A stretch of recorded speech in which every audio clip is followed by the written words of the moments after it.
So, the end of Snowfall is upon us, and there's a lot of talk. I'm glad that it's dope having these moments in history, in TV history, because they seem to be less few and far between where you had these moments because of streaming, because of our viewing habits, because so much damn content for one thing. People ain't just glued in to one source, so much stuff. But Snowfall has been a moment. Now I didn't watch it directly. The last few episodes, the last like two or three episodes, I didn't watch it synchronous with everyone else. I think I let like a week or two pass, but it was good, man. I stayed off of social media for the most part so that it didn't get spoiled. But then I was pretty synchronous with watching the finale. Um, so once I saw people start posting on social media, I was up to date. So I jumped in on the conversation with some certain people who I'm not going to banter and go back. No, I don't argue, but it's good to have like little debates. Like it's been good, me and my partner having debates about what was going to happen at the end. Who was going to turn on who, such and such, analyzing what happened before, some foreshadowing that might have occurred, being able to just decipher all that and talk. It's just fun to do. And the analysis, the general consensus has been pretty mixed on whether the ending was appropriate or whether the ending was good, whether people enjoyed it. And I thought the ending, I don't have a leg to stand on, really. I don't have a leg to stand on, really, because I didn't call it publicly, but I did call it.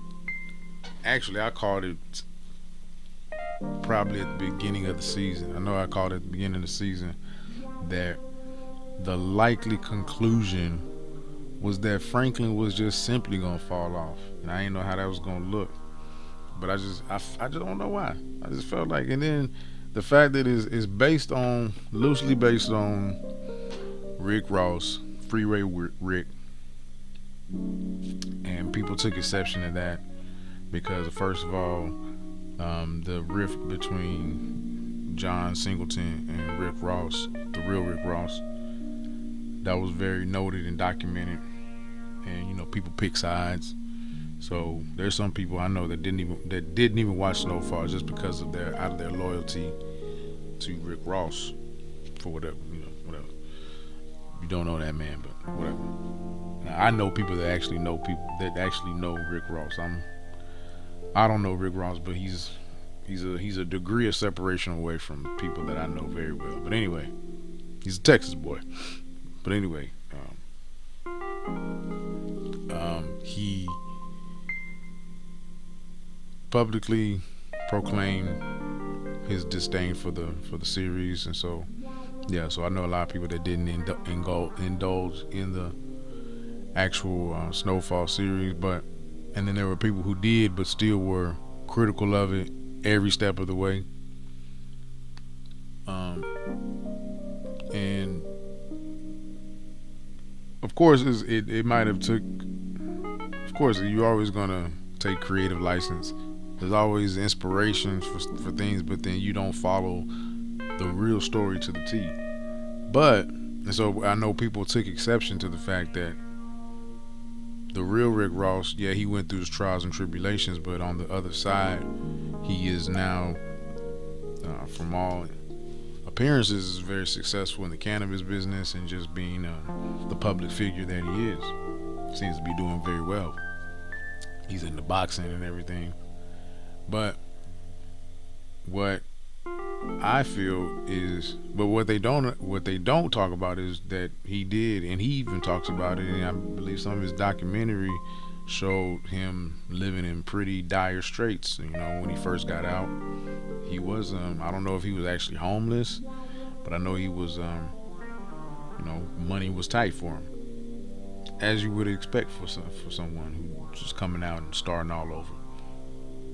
I don't think he had any stashes. He really was starting from scratch. And so in this series, in the Snowfall, and from the rumblings, there could be some spin-offs like with Wanda and Leon. We'll see. But the story is still being written for a man like Franklin, who is, I believe, probably at the time of the ending, when they show him pretty much at rock bottom. At the time, he would have been under 30. I know for sure. I think they said probably like what, 2.5, maybe 3 years passed. Because he said they should give me 5 years, so that means 5 years hadn't passed from that time. I know it was 2 years, and then I don't know. I gotta go back and look. But anyway, a few years have passed, but not a whole lot of time, not decades. And so he's still a young man. The story is still being written, and then what we are seeing now, 30 years ahead, is now we seeing the emergence of the popularity, that there's an appetite for these stories being told. So the actual Rick Ross, his story is being told. So there's an emergence, and there's an appetite for that story. There's an emergency. There's emergence for all. There's emergence of appetite for all of these former these figures from the 80s, 90s, who had infamous exploits, and they're able to capitalize off of it monetarily. And so who's to say that Franklin Saint, fast forward 30 years, first of all, couldn't have rebuilt himself. He wasn't, first of all, he wasn't just an outright junkie. He was a drunkard. He's a drunkard. And so he has a child, so there's hope in that. He knows who the child's mother is. He doesn't know her whereabouts, but through the progression of time, technology, information gets more accessible. Franklin Saint will be able to benefit from that if he keeps his hope. And he said it, man. He's free. He's free. Don't have any chains on him. He can literally start from start with a clean slate. I was disappointed that he had to kill Miguel. I think that was like every other kill he did was pretty much related to the game, I would say. Every other time he committed murder, now within the game, like when he had to have, well, he didn't do it, but when they had Fatback killed, or he had to kill what's his name's daddy. That was pretty gruesome. That was pretty brutal. But I mean, he felt like he had to do that, and that was kind of that was related to the game. That was Teddy's daddy. I think Miguel was the locksmith. That was the only. And spoiler alert! I apologize if you watching this. You shouldn't. Anyway, he didn't have to. That's the one black mark. And I know it's just writing, but it's the one black mark on Franklin, that, man, you didn't have to kill that dude, man. You didn't have to kill that dude. Yeah, he pled his life to you, talked about how he had a family, didn't have to kill that man. I didn't like that for you, Franklin. I don't like that for your soul, But anyway, but we all know it was a great ending, though, nonetheless. I pretty much felt like he was going. This was the way. Somehow, I actually did think he was going to end up on crack. I thought that was the way it was going to end. That's what I actually called. I was like, man, he gonna end up on crack. I called that to my boy. Wasn't quite right. He's a drunkard. Then they didn't give any signs of him being on crack, which is good. I mean, Wanda is a example of you can resurrect from crack. I know personal people in my life that you can resurrect from the bondage of crack. You can resurrect yourself from the bondage of alcoholism. I'm not saying one is greater than the other. Just I don't know. Maybe optically, I think I would say it'd probably be better to be come from being an alcoholic than being a crackhead. Seems like it'd be less. I don't know. That's not true. Cause that motherfucker, that damn liver though, man. You kill that liver. Someone said I read somewhere that someone said that because all stories go back to the all stories have their origins in mythology. African mythology turned into Greek mythology, turned into all types of mythology. Anyway, and Prometheus, and I don't know who the African parallel would be, but I know in Greek mythology, Prometheus was made to eat their liver, and then it would grow back every day. Some crazy shit like that in Greek mythology. So they compared Franklin to that, who was, Prometheus was once a well-respected warrior or something like that, well-respected, and he had this fall from grace. His liver would be eaten up every day, and then it would regenerate every day. It was some kind of eternal torture, and so that's what they compared to with Franklin. But I don't know. I just feel like somewhere in my mind, I feel like there's some redemptive quality that is on the horizon, and it literally could take in the fullness of time of 30 years for Franklin Saint to redeem himself. And I'm just speaking hypothetically. I know it's a story. I know it's just, and we have the representation, the actual representation of someone like a Rick Ross who is living that restored glory, that hope, fulfilled. He is living that, and that's beautiful to see. And for the character of Franklin Saint, I see that, and so I don't think the ending was. It's not as heartbreaking to me as it would be for someone else. He it was some key things he said in there where he talked about, man, I don't have any more chains on me. Let me enjoy this rock bottom. He didn't say it, but I felt like maybe there's a part of him, man, let me just enjoy this rock bottom. Let me enjoy this bottle. Let me indulge in it to its fullest extent. And every day is a day of hope. I feel like every day is a chance, is another chance. I always felt like that. What type of adjustments can you make on a day-to-day basis to make your situation just a little bit better, and to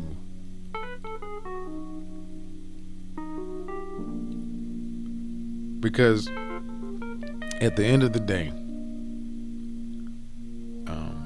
to defend Franklin, he encountered so many people who depended on him, and he allowed the people around him to really dictate his moves. And I felt like he was pretty loyal to his people, man, to a fault.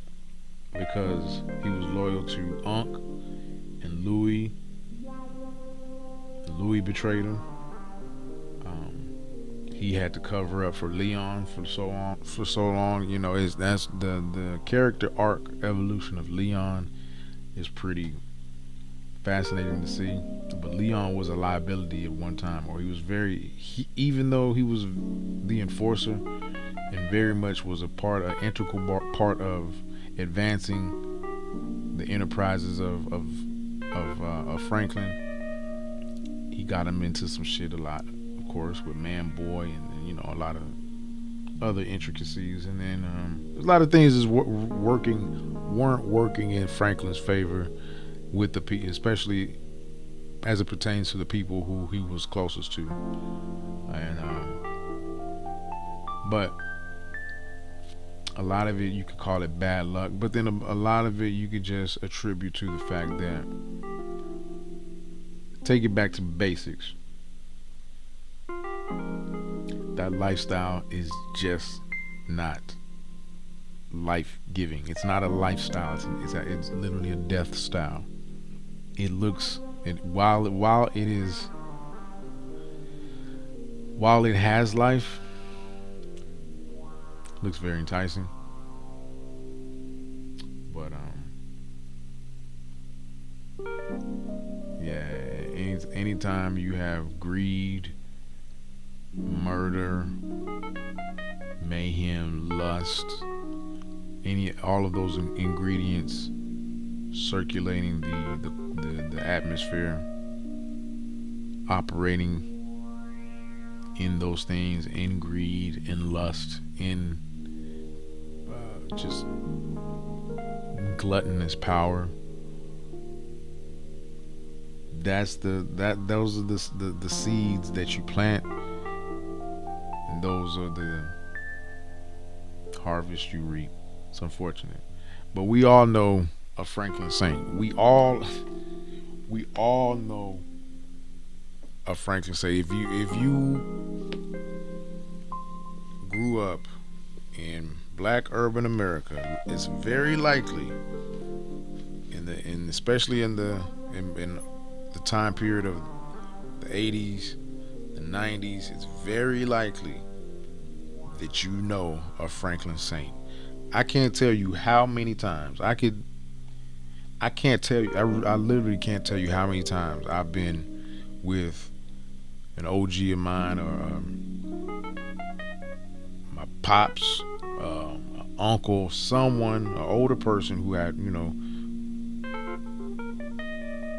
who lived, an older person who lived an experience. I can't tell you how many times I've seen like a bum on the street, or what you call it. But I don't even like calling them bums. They're human beings. But a vagabond, a person who lives on the street, a person who's has visibly seen better days. I can't tell you how many times an older person has pointed them out to me and be like, man, that dude right there got a story. That dude right there, that's such and such. He used to be like this, man. He used to have women, cars, he used to have money. I can't tell you how many times between the different places that I've been and traveled and spent time in, I'm always in the community. You know what I mean when I say the community? I'm in the hood. I'm always in the hood somehow, somewhere. And I see, and that's going to be the concentration of the population. And either just through passing or just through familiar, regularity, seeing them. I know them. I know them. I know some guys who aren't necessarily just all the way just falling off, but they just regular old guys, that kind of beat up and don't really have a whole lot. Might say, nephew, let me borrow $5. Drink a little bit, might keep some money in their pockets, but they just not, nothing significant. But I know guys like that who used to have it all, on top of the world. I know millionaire dudes who barely making it. You might see them drunk out there, every now and again. You know, I know guys like that. I know Franklin Saints, man. You see it. So this is not this is not uncommon. I know the outcomes most people were looking at were Franklin to get killed, Franklin to go to jail, or Franklin to get away with his money. They wasn't gonna let that Negro get away with his money. Not FX. FX wasn't gonna let you see your black drug dealer hero ride off into the sunset. They wasn't gonna let that happen. You wasn't gonna see that on network television. And it would have just been too obvious to kind of kill him. That actually would have been that'd have been too easy to kill him. Franklin Saint, after all that, especially after he killed Miguel, that'd have been too easy. That boy, he do need to suffer and burn a little bit, but there's still redemption. Even though I say that was terrible that he killed Miguel, he's a monster for that. But there's still hope and redemption for that man. There's still grace for him because he was at a different point. So there's grace for him, and there's grace for Miguel's soul and his family. Peace to Miguel, man, and his family. Should just gave that man that $12,000 and went on, man. But then too, man, just another lesson is fortunately, man, the females were an integral part of the destruction of the empire.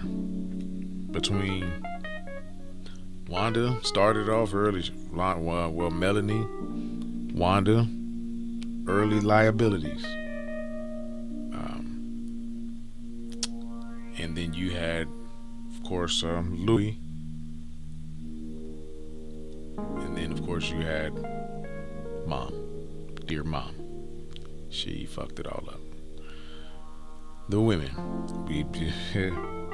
I don't want to be a part of this gender war, but took a L for this one, ladies. You really fucked it up for Franklin and the guys, man. You really did. But anyway,